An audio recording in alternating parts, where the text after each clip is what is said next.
अस्सलाम वालेकुम students, class first year biology chapter है हमारे पास cell structure and it functions. हम लोग सेल के बारे में डिस्कस कर चुके हैं एंड इसका सेल स्ट्रक्चर में cell wall and cell membrane already discuss कर चुके हैं। Today we will discuss about the cell organelles and cell inclusion. What is the component of cell? Cytoplasm. In eukaryotic cells, cytoplasm is composed of two important components that are cell organelles and cell inclusions. First one is the cell organelles. Cell organelles are the machinery of cell factory. हमारे पास ये cell factory की या cell की machinery होती है जो कि working perform करती है.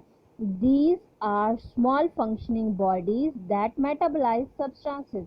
ये स्मॉल फंक्शनिंग बॉडीज होती हैं जो कि मेटाबॉलिज्म कार्य होते हैं, यानी कि हमारे पास जो बाहर से मटेरियल आते हैं जैसे कि फूड मटेरियल वगैरह होते हैं, इनकी ब्रेक डाउन करते हैं एंड सिंथेसिस में हेल्पफुल होते हैं. Cell organelles are generally of two types, that are membranous organelles and non-membranous organelles.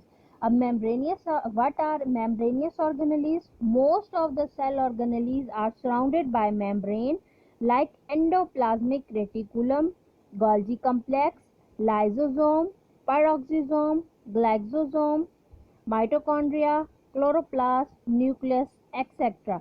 अब ये जो हमारे पास होते हैं ये मेम्ब्रेन बाउंडेड स्ट्रक्चर्स हैं, ठीक है, यानी कि इनके आउटर साइड पे एक मेम्ब्रेन होती है.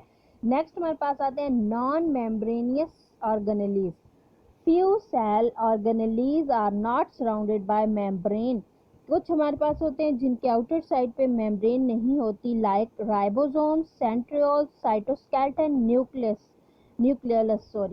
एक्सेट्रा. अब ये जो होते हैं इनके गिर्द कोई भी मेम्ब्रेन नहीं होती. नेक्स्ट हमारे पास आ जाते हैं cell inclusion. What is cell inclusion? Cell inclusions are those substances or raw material which are introduced and taken up by cell on which cell organelles function and waste material. यानी कि हमारे पास ये substances होते हैं जो कि taken up by cell on which cell organelles function. ये cell जो लेते हैं और उन पे सेल फंक्शंस करते हैं, सेल ऑर्गेनेलीज फंक्शन परफॉर्म करते हैं, या ये एक वेस्ट मटेरियल होता है जिन पे फंक्शनिंग परफॉर्म की जाती है. Non living granules of storage or waste compound of the cell. Non living granules होते हैं स्टोरेज के या फिर हमारे पास वेस्ट कंपाउंड होते हैं ये, और इनमें क्या होता है मेटाबॉलिक एक्टिविटीज नहीं होती and are not bounded by membrane are referred as cell inclusion. और ना ही ये मेम्ब्रेन बाउंडेड होती हैं, ना इन पे कोई फंक्शन परफॉर्म होता है, ना ही मेम्ब्रेन होती है. इस वजह से इनको सेल इंक्लूजन का नाम दिया जाता है. For example glycogen, lipid droplet, crystal and pigment etcetera are the examples of cell inclusion. अब हम सेल ऑर्गेनेलीज को वन बाय वन डिस्कस करेंगे. First cell organelle are the endoplasmic reticulum. Endoplasmic reticulum होता क्या हमारे पास, ये एक नेटवर्क होता है जो कि हमारे पास प्रेजेंट होता है inside the cytoplasm. Endoplasmic reticulum का जब हम मीनिंग देखते हैं तो what is endoplasmic mean? Endoplasmic mean with in cytoplasm, reticulum mean network. यानी कि साइटोप्लाज्म के अंदर एक नेटवर्क होता है, एक उसकी जाल लाइक स्ट्रक्चर बना देता है. It is the interconnecting network of, इसकी डेफिनेशन क्या है हमारे पास, interconnecting network of cristae cistern elongated close sac. ठीक है, यानी कि हमारे पास सैक से होते हैं, थैले लाइक होते हैं, ठीक है, और एक नेटवर्क बना देते हैं extending from nuclear membrane to cell membrane throughout the cytoplasm in eukaryotic. और ये यूकैरियोटिक में होता है और ये throughout the cell present होता है.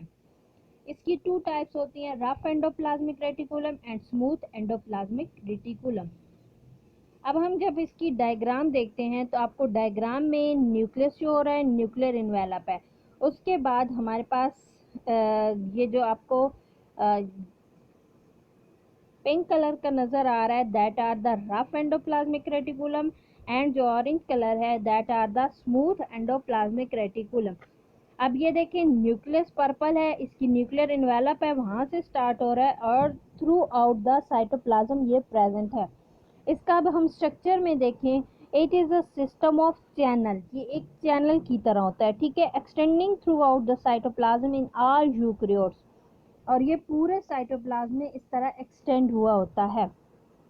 These channels are often continuous with plasma membrane, इनकी प्लाज्मा मेम्ब्रेन तक ये होते हैं, and also appear to be in contact with the nuclear membrane, और ये जो आउटर न्यूक्लियर मेम्ब्रेन होती है, ये न्यूक्लियर इन्वेलप होते हैं, इसके साथ इसका कंटेक्ट होता है। These membrane have different appearance in different cell. The material present in these channel is separated from the cytoplasmic material by the spherical or tubular membrane called cisternae, यानी कि हमारे पास इन मटेरियल्स होते हैं इन दीज चैनल्स, और जो कि separate होते हैं फ्रॉम द साइटोप्लाज्मिक मटेरियल, ठीक है। उसके बाद endoplasmic reticulum has two morphological forms, two forms होती हैं। मोस्ट सेल कंटेन बोथ, ज़्यादातर वे दोनों होती हैं, लेकिन कुछ ऐसे सेल्स होते हैं जिनमें हमारे पास एक फॉर्म होती है, जैसे कि however some cell like skeletal muscle cells have just smooth endoplasmic reticulum and here they are named as sarcoplasmic reticulum, और इसको स्केलेटल मसल्स में जब ये होते हैं तो उसको वहाँ पे सार्कोप्लाज्मिक रेटिकुलम का नाम दिया जाता है, क्योंकि ये सिर्फ और सिर्फ एक ही होता है, दोनों टाइप्स नहीं होती, यानी कि rough and smooth endoplasmic reticulum. Rough endoplasmic reticulum होता क्या हमारे पास, which have ribosomes attached to them facing to the cytoplasm and appear rough under electron microscope। आपको ये जो पिंक नज़र आ रहा है इसकी अपेयरेंस आपको रफ सी लग रही है, ठीक है। इसके ऊपर क्या होता है, यहाँ पे डॉट डॉट से स्ट्रक्चर्स जो हैं ये ऊपर राइबोसोम्स मौजूद हैं, जिनकी वजह से ये ग्रैनुलर स्ट्रक्चर है। इस ग्रैनुलर स्ट्रक्चर की वजह से इसकी रफ अपेयरेंस आती है, इसी वजह से इसको रफ का नाम दिया जाता है। इनके फंक्शन क्या होते हैं, protein synthesized on ribosomes are pushed into channel of endoplasmic reticulum from where they are transported to Golgi apparatus on their way out of the cell. अब क्या होता है कि ये जो इसके ऊपर डॉट डॉट से मौजूद हैं ग्रैनुलर सा स्ट्रक्चर जो प्रेजेंट है, इसमें सिंथेसिस होती है प्रोटीन की, फिर प्रोटीन जो है पुश कर दी जाती है राइबोसोम से एंडोप्लाज्मिक रेटिकुलम में, और फिर एंडोप्लाज्मिक रेटिकुलम जो है इसको गोल्गी apparatus में करती है और फिर वहाँ से सेल से आउट हो जाती है। It also provide mechanical support to the cell, इसके अलावा ये सपोर्ट भी प्रोवाइड करते हैं। Inside the ER short chain of sugar are then linked to the peptide making the molecule a glycoprotein. उसके अलावा इसमें पॉलीपेप्टाइड की चेन भी होती है जो कि ग्लाइकोप्रोटीन बनाने में हेल्पफुल होती है। द ER या endoplasmic reticulum package the glycoprotein into tiny sac called transport vesicle. अब ये जो इसमें ग्लाइकोप्रोटीन प्रोड्यूस होती है, सिंथेसिस होती है उसकी, उसको ये सैक में पैक करते हैं और पैकेट में थोड़े थोड़े, और उनको फिर ये ट्रांसपोर्ट कर देते हैं into the vesicle. Then vesicle bud जो होते हैं हमारे पास फॉर्म द एंडोप्लाज्मिक मेम्ब्रेन, और वो एंडोप्लाज्मिक मेम्ब्रेन बना देती हैं। फिर जो सेक्रेटरी प्रोटीन होती हैं वो ट्रैवल करती हैं to the Golgi apparatus for further processing, फिर उसमें फर्दर प्रोसेसिंग के लिए गोल्गी apparatus में जाते हैं, और वहाँ से फिर क्या होता है हमारे पास transport vesicle containing the fission molecule will make it way to plasma membrane and it contents from the cell, और फिर वो सेल से आउट हो जाती है, ठीक है। समझ आ गई, इसका मतलब यह है कि हमारे पास ये जो राइबोसोम्स होते हैं इनका काम होता है प्रोड्यूस करना है, फिर जो हमारे पास एंडोप्लाज्मिक रेटिकुलम होती है ये ग्लाइकोप्रोटीन के मॉलिक्यूल्स भी बनते हैं, उनकी फिर ये पैकिंग करते हैं, उनको फिर ये ट्रैवल कर देते हैं गोल्गी apparatus में, और फिर गोल्गी apparatus इनको आगे जहाँ जहाँ ज़रूरत होती है उधर लेके जाते हैं, और फिर उसके बाद सेल से आउट मूव करवा देते हैं। यहाँ पे जो आपको ऑरेंज सा नज़र आ रहा है that are the smooth endoplasmic reticulum. अब स्मूथ एंडोप्लाज्मिक रेटिकुलम इसकी वजह से इसका नाम है due to which has no ribosomes, so give smooth appearance under electron microscope. ठीक है, इस पे कोई भी आपको राइबोसोम्स नजर नहीं आ रहे, इसी वजह से SER is also called granular endoplasmic reticulum, यानी कि एक ग्रैनुलर है, इस पे ग्रैन्यूल्स मौजूद नहीं है, दानेदार मादा जो है वो प्रेजेंट नहीं है. Smooth endoplasmic reticulum is continuous with the RER and is a network of interconnected tubules, और ये हमारे पास नेटवर्क होता है इंटरकनेक्टेड ट्यूब्यूल्स का. ठीक है, यानी कि ट्यूब्स लाइक स्ट्रक्चर आपको इसका नज़र आ रहा है. मसल सेल्स में स्पेशलाइज होते हैं और इनको सार्कोप्लाज्मिक साइटोप्लाज्मिक रेटिकुलम का नाम दिया जाता है. ठीक है, उसके बाद हमारे पास नेक्स्ट आ जाता है कंपोजिशन ऑफ एंडोप्लाज्मिक रेटिकुलम, यानी कि ये किस तरह से कंपोज्ड हुए थे. The composition of endoplasmic reticulum is similar to that of plasma and nuclear membrane. जिस तरह प्लाज्मा मेम्ब्रेन होती है, न्यूक्लियर मेम्ब्रेन सेम इसी तरह होती है. It is a complex of lipid and protein, यानी कि लिपिड एंड प्रोटीन से बने होते हैं. और इसमें क्या होता है, हमारे पास डबल लेयर होती है लिपिड की with various enzymes attach to its surface. उसी तरह डबल लेयर होती है, लिपिड और प्रोटीन से बने होते हैं और उन पे एंजाइम्स अटैच्ड होते हैं. नेक्स्ट हमारे पास आ जाता है functions. RER is involve in the synthesis of exportable protein, यानी कि प्रोटीन को एक्सपोर्ट करने में हेल्प करता है, उसकी सिंथेसिस के बाद एक्सपोर्ट भी करना इसका काम. उसके बाद ये प्रोटीन को स्टोर भी कर सकता है. इसके अलावा ये प्रोवाइड करता है mechanical support to the cell so that its shape is maintain, इसी वजह से इसकी शेप मेंटेन रहती है, चेंज नहीं होती.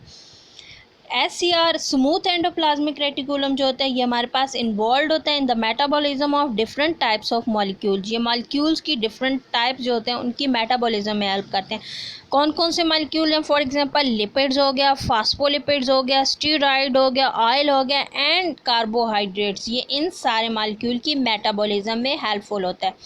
उसके अलावा SER provide mechanical support to the cells so that its shape is maintained. उसके अलावा ये मैकेनिकल सपोर्ट प्रोवाइड करते हैं. स्मूथ एंडोप्लाज्मिक रेटिकुलम भी सपोर्ट प्रोवाइड कर रहा होता है और रफ भी, दोनों. ठीक है, उसके बाद स्मूथ एंडोप्लाज्मिक रेटिकुलम जो होता है in muscle cell and nerve cell is responsible for transmission of impulses. हमारे जो मसल सेल्स होते हैं उनमें जो इम्पल्सेस होती हैं, फॉर एग्जांपल हमारे पास कोई भी आउटसाइड से मैसेज होता है, हमारी बॉडी को मिलता है, तो उन मैसेज को इम्पल्सेस की फॉर्म में ब्रेन तक लेके जाना भी SER का काम होता है, यानी कि स्मूथ एंडोप्लाज्मिक रेटिकुलम का काम होता है. And store and release calcium ion from muscles contraction. उसके अलावा कैल्शियम आयन जो होते हैं उनको स्टोर करना और रिलीज़ करना भी इसका काम है. SER जो है ये ट्रांसपोर्ट ऑफ मटेरियल में भी हेल्पफुल होते हैं from RER and from one part of cell to other and outside. ठीक है, यानी कि हमारे पास मटेरियल को ये रफ एंडोप्लाज्मिक रेटिकुलम से लेते हैं, उनको ट्रांसपोर्ट करते हैं, उनकी ट्रांसपोर्टेशन के बाद ये उनको आगे नेक्स्ट भेज देते हैं. ये हमारे पास था रफ एंडोप्लाज्मिक रेटिकुलम. नेक्स्ट हमारे पास आ जाता है cell organelle that are the ribosomes. Ribosomes, what is ribosome? Ribosomes are the dense granular structure present in the cytoplasm of both prokaryotic and eukaryotic cell under electron microscope. यानी कि जब हम इन्हें under electron microscope देखते हैं तो ये हमारे पास ग्रैनुलर सा, यानी कि डॉट लाइक सा, दानेदार सा स्ट्रक्चर होता है जो कि हमें साइटोप्लाज्म में नज़र आता है. और ये प्रोक्रियोटिक में भी होता है, ये यूक्रियोटिक में भी होता है. जैसे कि ये जो हमारे पास यूक्रियोटिक आ जाते हैं उनमें रफ एंडोप्लाज्मिक रेटिकुलम के ऊपर प्रेजेंट होता है. ये हमारे पास डिस्कवर किया था पैलेड ने इन 1955 में. नेक्स्ट आ जाते हैं अक्रेंस.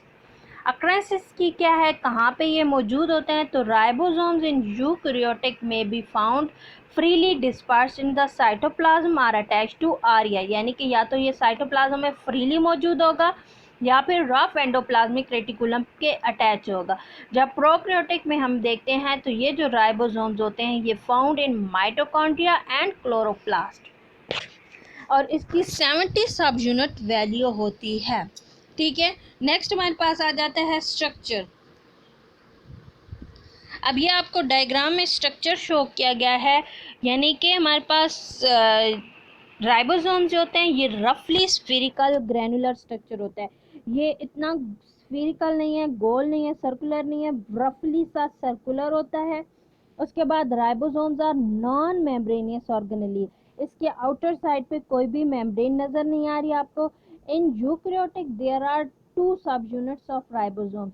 अब यूकैरियोटिक में देखते हैं तो 2 सब यूनिट्स होते हैं। सब यूनिट का मतलब होता है इसके 2 पार्ट्स होते हैं, ये यूनिट्स होते हैं। It is about 20 to 24 nanometre in diameter in eukaryotic cells. ठीक है, यूकैरियोटिक सेल में इसका 20 to 24 नैनोमीटर डायामीटर होता है। उसके बाद आता है हमारे पास इन यूकैरियोटिक सेल में कंटेन अबाउट 500,000 राइबोसोम्स। तकरीबन 500,000 राइबोसोम्स होते हैं एक यूकैरियोटिक के सेल में।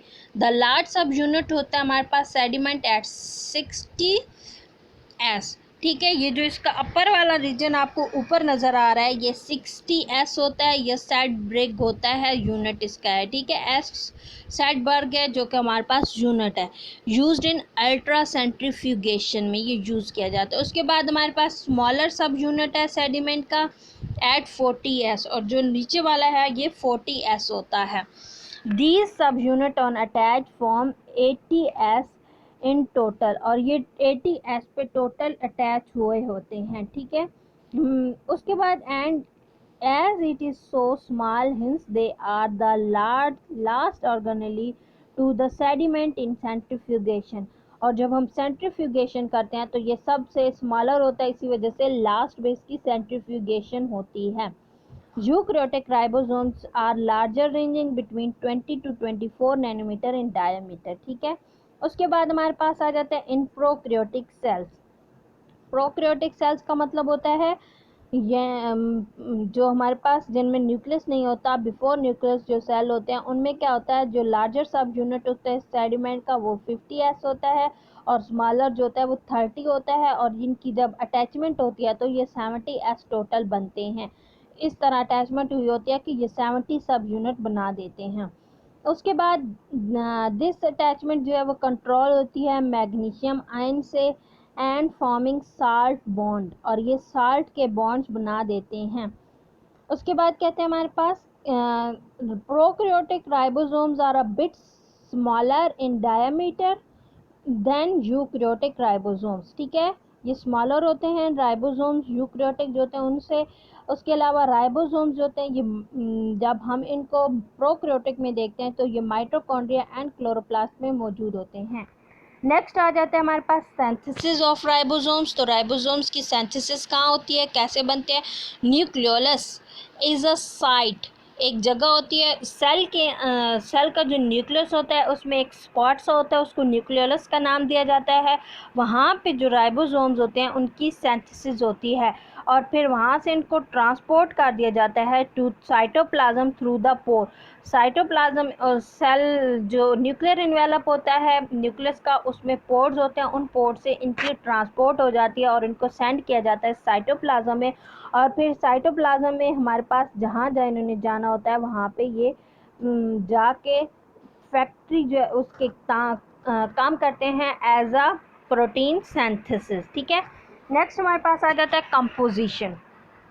Endoplasmic reticulum sorry eukaryotic ribosome जो हैं ये हमारे पास राइबोन्यूक्लिक प्रोटीन इन नेचर। ये राइबोन्यूक्लिक प्रोटीन होती है नेचर में, और कंपोज हुई होती हैं almost equal amount of RNA, और ये आरएनए की इक्वल अमाउंट होती है एंड प्रोटीन दोनों की इसमें इक्वल अमाउंट होती है, यानी ऑलमोस्ट आरएनए 40 to 50% होता है और प्रोटीन 50 to 60% होता है। Thus, they are also called as ribonucleoprotein particles. Next हमारे पास आ जाते हैं फंक्शंस। फंक्शंस इसमें प्रोटीन की सिंथेसिस करना है, यानी कि प्रोटीन जहाँ पे सिंथेसिस हो रही होती है उस प्रोसेस को हम कहते हैं ट्रांसलेशन। और ड्यूरिंग ट्रांसलेशन बोथ सब यूनिट्स ऑफ राइबोसोम्स जो होते हैं वो यूनाइट हुए होते हैं। जैसे आपको ये डायग्राम है इसमें नज़र आ रहे हैं दोनों सब यूनिट्स यूनाइट हैं। ठीक है,